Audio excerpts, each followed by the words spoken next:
Hello friends, good morning and welcome back to my channel Sumi's world frame. I hope তোমরা সবাই খুব ভালো আছো, সুস্থ আছো, যে যেখানেই আছো। আর আমরাও কিন্তু ভালো আছি, সুস্থ আছি। তো সকাল সকাল রওনা দিয়ে দিয়েছি এক জায়গায় যাওয়ার জন্য। তো কোথায় যাচ্ছি, কেন যাচ্ছি, কারা কারা যাচ্ছি, সব আস্তে আস্তে দেখতে পারবে, বুঝতেও পারবে, জানতেও পারবে। শুধু কি করতে হবে, ফুল ভিডিওটা ওয়াচ করতে হবে, একদম কিন্তু স্কিপ করো না। আর যারা যারা আমার নতুন ভিডিও দেখছো, আমার বন্ধুরা আছো যারা আমার নতুন, তো তারা প্লিজ চ্যানেলটিকে একটু সাবস্ক্রাইব করে দিও, আগে থেকেই বলে দিলাম। তো দেখতেই পাচ্ছ যে সকাল সকাল আমরা কয়েকজন মিলে ট্রেনে উঠে পড়েছি, অনেকটা সকাল। শীতকালে 7টা মানে অনেকটাই সকাল, তাই তো? আর আমি মানে এত সকালে ঘুম কাটবে কি সেই করে করে একটু সাজুগুজুটা একটু কমই হয়ে গেছে। তো এটা ছিল 26 ডিসেম্বরের ভিডিও। 5টায় উঠেছি, ভোর 5টা থেকে উঠে 7টা পর্যন্ত, মানে শীতে লেপ থেকে নামতেও ইচ্ছে করছিল না, বিছানার থেকে বারবার করে মনে হচ্ছে আবার উঠে বসে পড়ি। কিন্তু কি করব বলো, তাই করলে তো আর টাইমে কোথাও বেরাতে পারবো না, যতটাই ঠান্ডা পড়ুক না কেন। আর শীতের আমেজ বলে কথা, বাড়ি বসে থাকলে কি হবে, একটু ঘোরাফেরা তো করতেই হবে। আর যেহেতু ছিল মঙ্গলবার, তো ওর জন্যই আমরা বেরিয়ে পড়েছিলাম, না হলে তো সরকারদার ছুটি থাকে না। তো আমরা এখন যাচ্ছি মায়াপুর। বলেই দিলাম, আর অত মানে 7-5 কথা বলে লাভ কি, তাই না? কোথায় যাচ্ছি সেটা বলেই দিলাম। বাইরেটা দেখতে পাচ্ছ কতটা কুয়াশা, পুরো মানে পুরো কুয়াশায় মেঘ মেঘ, মনে হচ্ছে কিচ্ছু দেখা যাচ্ছিল না বাইরের, এরকম। তো ঠান্ডাটা আছে, কুয়াশা দেখে মনে হচ্ছে না অনেকটা ঠান্ডা, কিন্তু যখন ঘুমের থেকে উঠেছিলাম না 5টার সময়, তখন বেশ ঠান্ডা লাগছিল। কিন্তু এখন বেরানোর পর অতটা ঠান্ডাও মনে হচ্ছে না। আর সবাই মিলে কোথাও ঘুরতে গেলে বেশ ভালোই লাগে, তাই না? তো আমরা 3জন, বিট্টু, পায়েল আর রাকেশরা ওই দিক থেকে আসবে। তো কৃষ্ণনগর স্টেশনে নেমে কচুরি খাবো না এরকম হতেই পারে না। আর বিটুকে দেখো ঘুম কাটেনি, মনে হচ্ছে হাই তুলে বেড়াচ্ছে।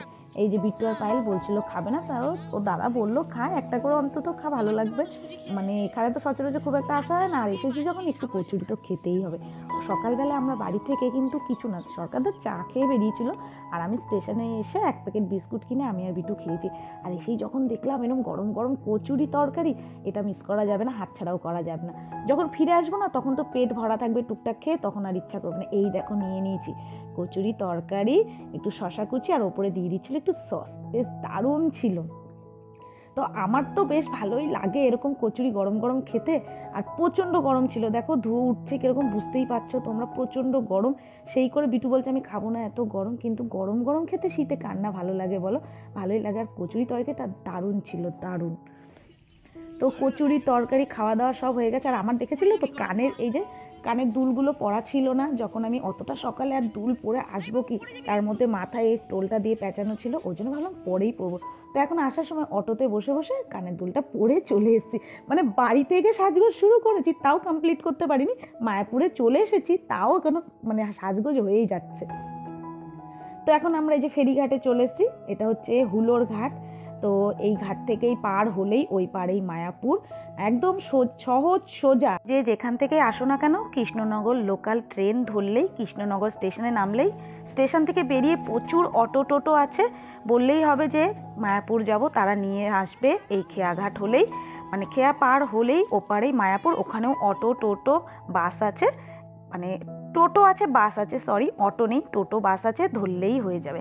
আর এখানে এসে দেখো আমি বজরংবলীর দর্শন পেয়ে গেছি। তো বজরংবলীকে দেখে মনটা শান্তি হয়ে গেছে। আর এবার আমরা উঠে পড়েছি এই যে টোটোতে। এখন টোটো থেকে বেশিক্ষণ না, ওই 3-4 মিনিট, একদম হেঁটেও যাওয়া যায়। কিন্তু এখন টোটো থাকতে আর হেঁটে যাবো কেন, এরকম একটা বিষয়। তো ওর জন্য আর হেঁটে যাবো না, আর বাসে করেও যাবো না। আর চলে এসেছি, দেখো বললাম না 3-4 মিনিট, একদম 3-4 মিনিটের মধ্যেই পৌঁছে গেছি মায়াপুরের সামনে। আর মায়াপুরের আসলেই আমার মনটা একটু খুশি খুশি হয়ে যায়। তো চলো ভেতরটাও তোমাদের দেখাবো। তো ছোটোর থেকে মায়াপুর আমি অনেকবার এসেছি, বলতে পারো প্রতি বছরই আসা হয়। তো ছোটোবেলায় কম হলেও এখন প্রত্যেক বছর যদি সুধাকে বলি কোথাও ঘুরতে নিয়ে চলো, তো সবার আগে বলে চলো আগে মায়াপুর থেকে ঘুরে আসি। মায়াপুরটা ওরও একটা পছন্দের জায়গা, আর আমারও খুব ভালো লাগে। আর এইবার তো কুপন কাটার পালা, মায়াপুর এসেছি যখন বাইরে কেন খাবো, ভেতরে তো প্রসাদের ব্যবস্থা আছেই। আর এই প্রসাদের জন্য আমি পাগল, মানে আমার মায়াপুরে আসলে প্রসাদটা খেতেই হবে এরকম, আমার প্রচণ্ড ভালো লাগে। তো মেন গেট দিয়ে ঢুকেই প্রথমে এই যে বসে কুপন নিয়ে 40 টাকা থেকে 150 টাকা পর্যন্ত কুপন আছে এখানে ডিস্ট্রিবিউট করে, কিনে নিতে হবে কুপন। তো আমাদের কুপন কেনা হয়ে গেছে, 40 টাকা, 60 টাকা, 50 টাকা, 70 টাকা, 80 টাকা, 150 টাকা, 90 টাকা এরকম কুপন পাওয়া যায়। তো এখানে অনেকগুলো ভবন আছে, গীতা ভবন, গদা ভবন এরকম অনেকগুলো আছে, সেখানে সব প্রসাদ দেয়। কুপন কাটা হয়ে গেছে, চলে এসেছি। এই যে এখন একটু মাঠে বসবো, চুল টুলগুলো একটু আঁচড়াবো, মানে একদম উলট পালট হয়ে গেছে রাস্তাঘাটে আসতে গিয়ে। তো এইটুকুই, তারপরে ঘুরে ঘুরে দেখবো। এখনো বনারা আসতে বাকি আছে, বনারা আসুক। তো মায়াপুরে আসলেই আমার একটু অন্যরকম ফিলিংস হয়, একটু মানে ভালো লাগে মায়াপুরের ভেতরের পরিবেশটা। তারপরে এই যে মায়াপুরে ঢুকলেই, প্রবেশ করলেই যে একটা ধূপকাঠি, আতর, এই সমস্ত কিছুর গন্ধ, তো সেইটা যেন আমাকে আরো বেশি করে আকর্ষণ করে টানে। এই জন্যই তো এসেই আমি বলেছি আমাকে আগে একটা আতরের স্প্রে কিনে দিতে হবে, সেই সব নিয়েই চলছে গন্ডগোল। পায়েল অনেক কিছু কিনবে, ঠিক করে এসছে। কি কি কিনবি? শঙ্খ, একটা গীতা কিনবে। ও, গীতা কিনবে, শঙ্খ কিনবে, তারপরে যদি ধূপকাঠি কিনবে, আরো যদি কিছু কিনে দিতে চায় এরা কিনবে। এরা তো কিছু কিনেই দিতে চায় না আমাদের, এটাই হচ্ছে সমস্যা। তো বেশ রোদ্দুরে এবার শীতের আমেজ কাটানো শুরু। তো পায়েলের এখন চলবে ফিনিশিং টাচ, ফিনিশিং টাচ চলবে। তবে ওয়েদারটা বেশ ভালো, খুব ঠান্ডাও না, বেশ ভালো ওয়েদার। সোয়েটার পরেও ঘোরা যাবে, সোয়েটারটা খুলেও ঠিক আছে, অসুবিধা নেই। আমি তো একটু শীত কাতরে সোয়েটার পরে নেবো। কি করেছে? বডি অয়েল নিয়ে এসছে, স্নান করবে এখানে। তাহলে আমি বড়লিন এনেছি। কি গো? আর এই যে বিটু কার গামছা জানি। আর এখানে দেখো কি সুন্দর ফুলগুলো দিয়ে কত সুন্দর সাজিয়েছে। শীতকালে আমি এসে দেখেছি এখানে মায়াপুরের এই বাগানগুলো ছোট ছোট বেশ সুন্দর ফুল দিয়ে সাজায়।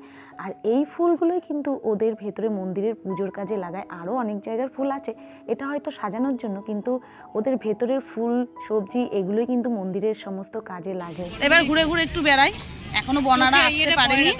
চোখে রোদটা পড়লে করে তো, আমি তো ওই জন্য পড়তে পারি না তো। বনারা এখনো আসতে পারেনি, কোথায় রয়েছে জানি না। তাই বসেছিলাম, এখন বিটু খাবে ডাব টাব খাইয়ে নি তারপরে। আর রোদে বসে থাকতে গরম লেগে গেছিল। হ্যাঁ, তো ওকে দেখে তো মনে হচ্ছে শীতই নেই, গরমকালে ঘুরতে এসেছে। আর এই দেখো, এই যে এটা তো মায়াপুরের নতুন মন্দির হচ্ছে, জানোই অনেক বছর ধরেই তৈরি হচ্ছে। তো এটা যতদূর সম্ভবত 2025-এ ওপেন হবে। আর 4-5 দিয়ে এরকম দেখো পুরো ফুল লাগানো, সুন্দর লাগে বেশ দেখতে। আর মায়াপুরে আমি অনেক সিজনেই এসেছি, মানে শীতে যেরকম এসেছি, গরমেও এসেছি। তো এক একটা সময় এদের এক এক রকমের অকেশন থাকে, সেই পারপাসে এরা কিন্তু সুন্দর মতন সাজায়। তো এর আগে এসেছি, তখন দেখেছিলাম যে মাঝখানে রঙ্গোলি, তোমাদের আমি দেখিয়েছিলাম ভিডিওতে, গরমে এসেছিলাম সেই সময়, রঙ্গোলি, ফুলের রঙ্গোলি, তারপর রঙ্গোলি যে পাউডারগুলো সেগুলো দিয়ে সুন্দর করে সাজিয়েছিল। তো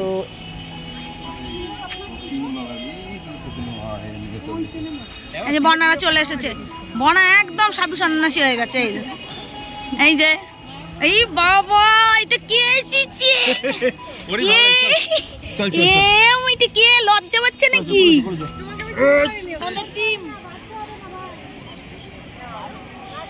হাই করো, হাই বলো, বলো হাই বলো।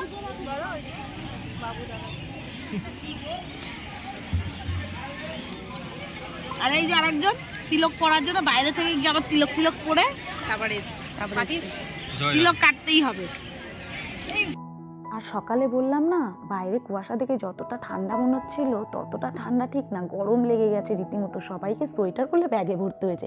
আর এখন আমরা চলে এসেছি গীতা ভবনে, কুপন কেটেছিলাম প্রসাদ খাওয়ার জন্য, সেটারই লাইন দিয়ে দাঁড়িয়েছিলাম। আর এবার ভেতরে প্রবেশ করে নিয়েছি। এখন আমাদের প্রভুরা প্রসাদ দেবে দেখে এক এক করে জল, পাতা সবই দিয়ে দিচ্ছে। আর আমরা সবাই মিলে একসাথে লাইন দিয়ে বসে পড়েছি প্রসাদ খেতে। প্রত্যেক বছর এসে জানো তো গদা ভবনের কুপনটা কাটি, প্রসাদগুলো বেশ ভালোই হয়। তো এবার ভাবলাম চলো গীতা ভবনের প্রসাদটাও খেয়ে দেখা যাক কেমন হয়। তো দুটোতেই আমরা স্যাটিসফাইড। গদা ভবনের প্রসাদও খেয়ে দেখেছি, খুব ভালো। আর এটা প্রথমবার গীতা ভবনের প্রসাদ খেলাম, এটাও খুব ভালো ছিল। প্রসাদ তো বেশ ভালোই হয়, এর কোনো সময় কেউ বলবে না যে না প্রসাদ খারাপ হয়, প্রসাদ জিনিসটা ভালোই হয়।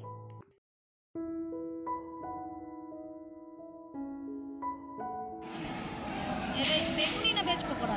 বেগুনি তো, বেগুনি। মনাক্কা তোমার।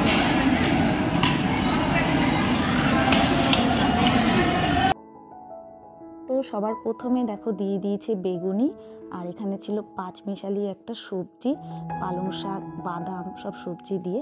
তারপরে ছিল ডাল, তারপরে ছিল ফুলকপি আর পনির দিয়ে একটা সবজি, সাথে ছিল একটা করে পুরি। তো এখানে বিটু কোনো সবজিই নেয়নি, শুধু ডাল নিয়েছে আর বেগুনিটা দিয়ে ওটা দিয়েই খাচ্ছে। আর তারপরে সব শেষে দেখো এখানে কাউনের চালের পায়েস, এটা তো বেশ ভালো লাগছিল খেতে। আর প্রসাদগুলো কিন্তু দারুণ ছিল, গরম গরম ছিল তো খেতে বেশ ভালোই লাগছিল। আর দেখো এক একটা ভবনে না এরকম প্রচুর প্রচুর লোক একসাথে বসে প্রসাদ খেতে পারে। তো প্রসাদ খেয়ে আমরা ঠিক টাইমে একদম ঢুকেছিলাম, নাহলে পরের দিকে প্রচণ্ড ভিড় পড়ে যাচ্ছিল। তো এই যে প্রসাদ খেয়ে এসে এখন এই পার্কটায় ঢুকেছি, মানে মায়াপুরের মধ্যেই। তো এই পার্কে এখন যেই ছোটরা দোলনা দেখেছে, এসব দেখেছে, তাদেরকে অন্যথায় যেতে ইচ্ছা করে। তো এখন এদের একটু দোলনা চড়াতে হবে, বিটুকে আর ঐশানী দুজনকেই, আর আমরা সাথে নেব একটু রেস্ট। তো তারপরে আবার ঘোরাফেরা করব। আর মায়াপুরে এসে বেশ বসে এরকম সময় কাটাতে ভালোই লাগে সবাই মিলে। আর দেখেছো কতটা ভিড়, প্রচুর ভিড় ছিল, প্রচুর ভিড়। যত বেলা বাড়ছিল তত ভিড় বাড়ছিল। সকালে এসে অতটা ভিড় দেখিনি, কিন্তু যতটা বেলা বাড়ছিল সাথে সাথে ভিড়টাও বাড়ছিল। আর এইদিকে দেখো আমরা চাদর নিয়েছিলাম বাড়ি থেকে, আমি একটা, বনা একটা, যে একটু বসে শুয়ে রেস্ট করব। আমি এই মাত্র উঠেছি।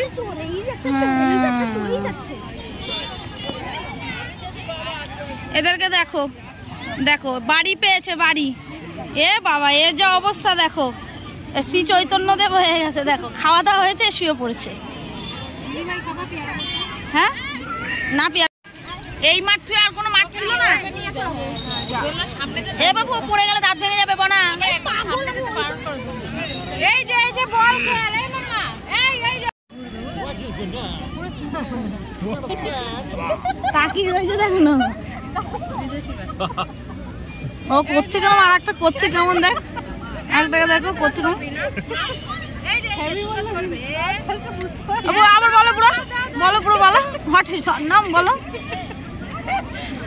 পুরো ফরেনার ছিল তো আগের জন্মে, তাই ওইসা আছে।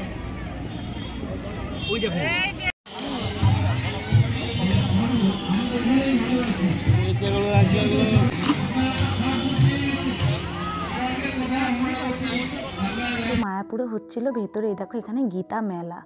তো এর আগেও আমরা শীতে একবার এসে দেখেছি, এরকম মেলা বসে টুকটাক। তো ভেতরে এদের সমস্ত কিছু নিয়ে বসে, এখানে বেশ স্টল বসে ছোট ছোট খাবারের বা জিনিসপত্র, তারপরে ধূপকাঠি, শঙ্খ, গীতা, বই, এই সমস্ত কিছু নিয়ে মেলা বসে।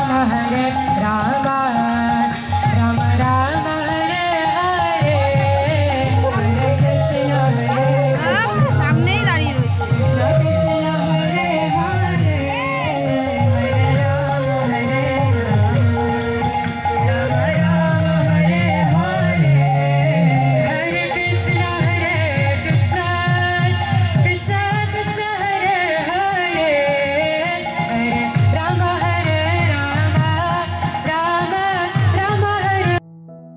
এখন হয়ে গেছে সন্ধে, আর আমরা ঢুকেছিলাম সন্ধ্যা আরতি দেখার জন্য মন্দিরের ভিতরে। জানোই তো কোনো মন্দিরই তোমাদের সাথে আমি শেয়ার করতে পারবো না, যারা মায়াপুর এসছে জানোই যে মন্দিরে মানে ফোন বা ক্যামেরা নিয়ে প্রবেশ নিষেধ আছে, ওর জন্য মন্দিরের কোনো কিছু আমি তোমাদের সাথে শেয়ার করতে পারবো না। আর সন্ধ্যার সময় কতটা ভিড় দেখো, আর সন্ধ্যার সৌন্দর্যটাও একটু দেখো। মায়াপুরে প্রত্যেক কটা গাছ এরকম টুনি লাইট বা লাইট দিয়ে এরকম সাজিয়েছে, যে কি দারুণ লাগছে দেখতে। আমার না এখান থেকে মনে হচ্ছিল না যাই বাড়িতে আর আজকে। তো তাও দেখো এখানে বললাম না, আমি এই বিকেল থেকে এই গীতা মেলার এখানেই আমরা সবাই মিলে বসেছি। আর এখানে সরকারটা ভেতরে ঢুকেছিল না, আর বিটু ঢুকেছিল না, তো আমরা সবাই ঢুকেছিলাম। তো সন্ধ্যা আরতি হতে আরও বেশ কিছুক্ষণ টাইম লাগবে, ওই জন্য আমি বেরিয়ে চলে এসেছি। সবাই এখানে ব্যাগপত্র, সোয়েটার রেখে গেছে। সরকার দেখুন বিটুকে নিয়ে একটু বেরিয়েছে, আর আমি এগুলো পাহারা দিচ্ছি, আর ওরা মন্দিরের ভেতরে আছে। আমি সন্ধ্যা আরতি অনেকবারই দেখেছি, তো ওরা দেখেনি। আমি বললাম তোমরা বসো, আমি বাইরে যাচ্ছি, নাহলে দাদা অনেকক্ষণ ধরে রয়েছে, তো ছেলে নিয়ে একা কী করবে। আর এখানে দেখো সেই যে এখানে হচ্ছিল প্রোগ্রাম, মানে এখানে কৃষ্ণ ঠাকুর, রাধা সব সেজে এরা প্রোগ্রাম করছিল, এখানে একটা ড্রামা হচ্ছিল এরকম, আর প্রচণ্ড ভিড়। তো সন্ধ্যা আরতিটা হয়ে গেলে আমরা এখন বেরিয়ে যাব। তো এই দেখো এখন রাত্রিবেলায় এই যে ফোয়ারাটা চালিয়ে দিয়েছে, আগে দিনেও চালাতো কিন্তু এখন আর চালায় না মনে হয়, রাতেই চালিয়েছে। তো চলো রাতেও তোমাদের মায়াপুরটা একটু ঘুরিয়ে দেখিয়ে দিলাম। যদি আমার এই ভিডিওটা তোমাদের ভালো লাগে তো অবশ্যই কিন্তু লাইক, শেয়ার, কমেন্ট করবে, আর আমার পাশে থেকে একটু সাথে থেকো। চলো টাটা, গুড নাইট, আসবো নেক্সট ভিডিও নিয়ে।